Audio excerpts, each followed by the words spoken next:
Assalamu alaikum student. I hope you all felt safe, secure at your home. It's our second unit, Nicobobinus. We have to start our second unit of English book, Nicobobinus. This chapter will be written Terry Jones.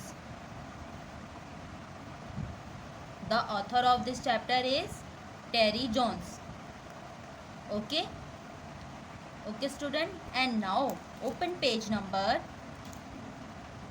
6 from your book. Okay, open page number 6 from your book.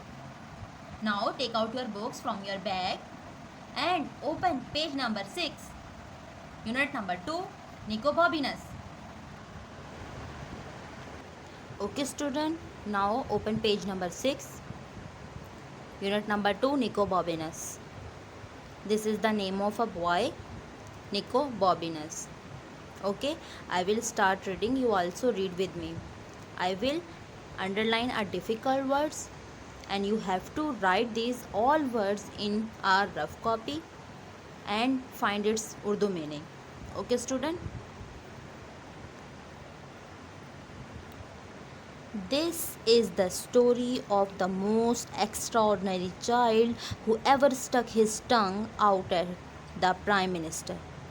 This is the story, ये कहानी है of the most extraordinary, underline this word, extraordinary child, एक गैर मामूली बच्चे की, who ever stuck his tongue, जो हमेशा अपनी ज़ुबान को फंसा लेता है या ज़ुबान दराजी करता है, out at the prime minister, किसी भी प्राइम मिनिस्टर से. हिज नेम वॉज निकोबॉबिनस, और उसका नाम निकोबॉबिनस है. He live a long time ago, ये बहुत टाइम पहले रहता था, इन अ सिटी कॉल्ड वेंसी, एक शहर में जिसका नाम वेंसी है. And he could do any thing, और ये कुछ भी कर सकता था.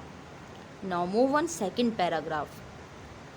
Of course not everybody new he could do any thing.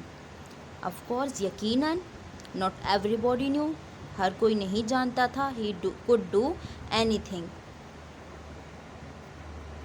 In fact, only his best friend. In fact, सिर्फ इसकी एक बेस्ट फ्रेंड थी जो ये सब जानती थी. Her name was Rosie, और उसका नाम था रोज़ी.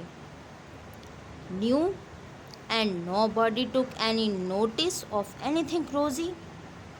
जानना और कोई नहीं जो है वो नोटिस लेता था रोज़ी की बातों का. Said because she was always having wild ideas anyway. क्योंकि रोज़ी की बातों पर कोई ध्यान नहीं देता था, क्योंकि उसके पास हमेशा वाइल्ड आइडियाज़, अजीबो गरीब आइडियाज़ होते थे. Okay, underline these word, wild ideas. Anyway, बहरहाल. Now move on third paragraph.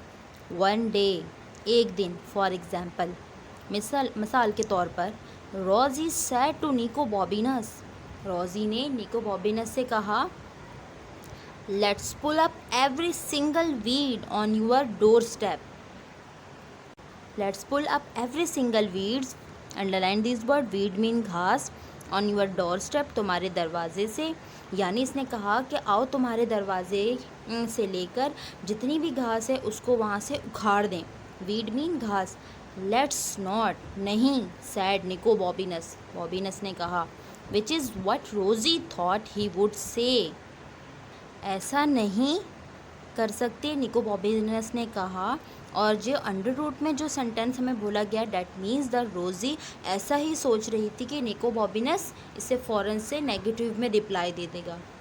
In the case, इस सूरत में, रिप्लाइड रोज़ी, रोज़ी ने जवाब दिया, let's discover the land of dragons. Let's discover के दरियाफ्त करते हैं, लैंड ऑफ ड्रैगन्स, ड्रैगन्स की ज़मीन को. Underline this word, discovered, land of dragon, dragon underline कीजिए. डोंट बी डेफ, बेवकूफ़ मत बनो. सैड निकोबॉबिनस, निकोबॉबिनस ने कहा, how can we do that, हम ऐसा कैसे कर सकते हैं. Because you can do anything, said Rosie. क्योंकि तुम कुछ भी कर सकते हो, रोज़ी ने कहा। सो द नेक्स्ट मॉर्निंग, अगली सुबह को, just as it was getting light, so the next morning, अगली सुबह जब हल्की हल्की लाइट आना शुरू हुई, Rosie threw little pebbles, pebbles mean पत्थर, थ्रू मीन फेंकना, so now underline this two word, threw and pebbles, up the Nicobobinus shutter, underline this word. Rosie ने छोटे छोटे पत्थर जो थे वो निकोबॉबिनस के शटर पर फेंके। विंडोज़ के ऊपर जो पार्ट बना होता है जो कि रोशनी को अंदर आने से रोकता है, लाइट्स को, उसको शटर कहते हैं। Nicobobinus was still half asleep when he look out, Nicobobinus उस वक्त जो था वो आधी नींद में था जब उसने बाहर झांका। व्हाट्स द मैटर रोज़ी, ही आस्क्ड, क्या मामला है रोज़ी, ही आस्क्स, उसने पूछा। Whisper Rosie, I have got the buns and the lemon oil, Rosie ने कहा। विस्पर रोज़ी, उसने सरगोशी की, underline these word. I have got the buns, मेरे पास bun, and the lemon oil, लीमू का शरबत है।